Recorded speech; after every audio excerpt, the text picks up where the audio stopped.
We've all said it. We tell ourselves that once the inbox is clear, once the house is quiet, or once that big project is finally over, we'll finally give ourselves permission to actually rest and exist. But if you're like me, you've noticed a strange pattern. Even when the world finally stops demanding things from you, your brain won't let you stop. You finally sit down on your couch to relax, and instead of peace, you get hit with this low level hum of anxiety and a nagging feeling that you're forgetting something or that you should be doing something more productive. If you ever felt like you're actually bad at resting, I want you to know it's not a lack of discipline. It's something much deeper.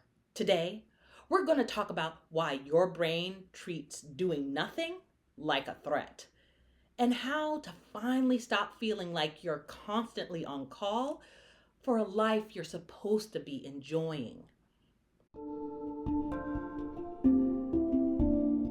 Welcome back to Evolve with Alana. Hi, I'm Alana. In the last video, I asked you to think about that one thing you keep telling yourself. I'll get to this once everything calms down. And if you're anything like I was, there was always a reason why now wasn't the time. There was always something a little more urgent, a little more important, a little more responsible. And after a while, you stop questioning it. It just starts to feel like it was normal. But you are not normal. You listened to that part of yourself that said, This can't be what life is supposed to feel like. and instead of pushing through and ignoring that feeling, you decided to do something about it. You decided to look for answers, and you are in the right place.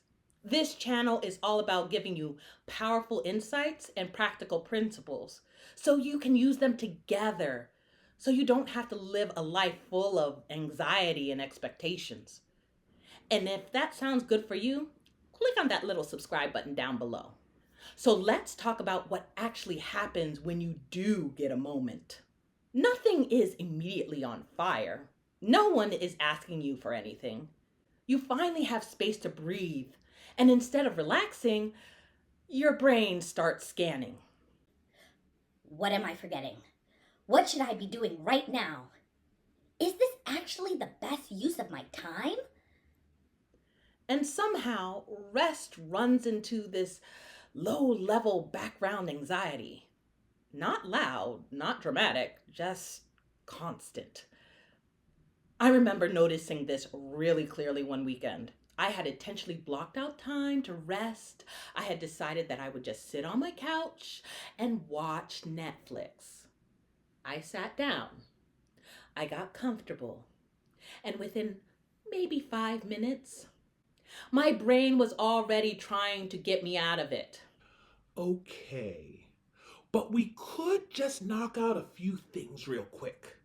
If I could just do that one thing, it would make work next week so much easier.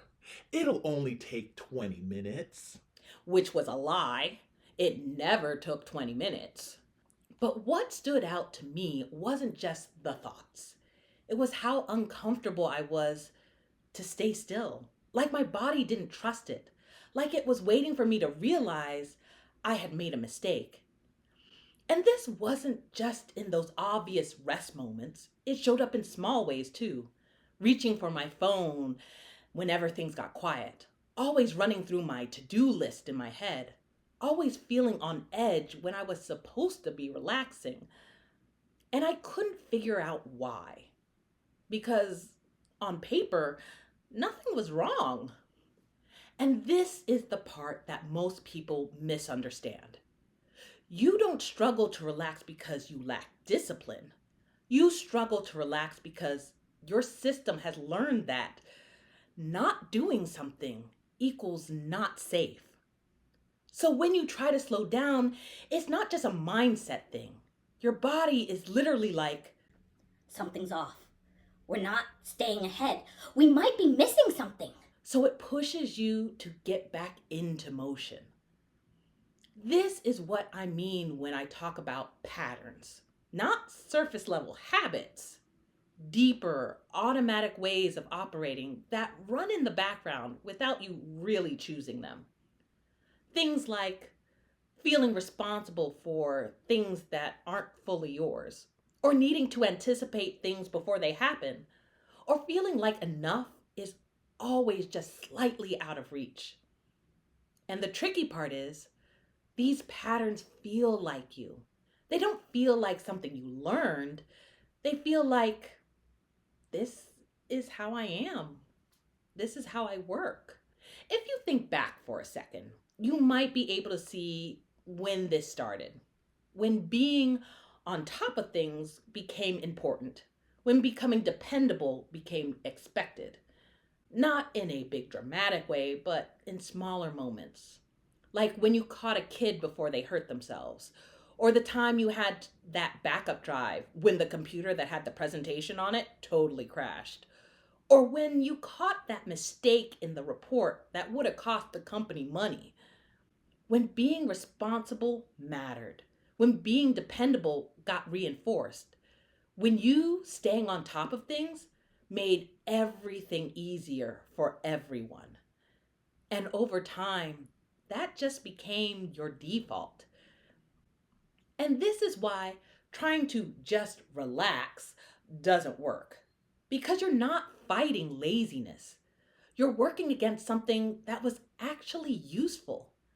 These patterns probably helped you make friends, get a job, get a raise, help you and your family during a difficult time. So, of course, your system doesn't want to let them go. That would feel like losing control. This is the first step of the align method. A, acknowledge the pattern. Not fix them, not optimize them, not judge yourself for having them. Just start to see them clearly. Because the moment you can recognize, This isn't who I am. This is something I learned.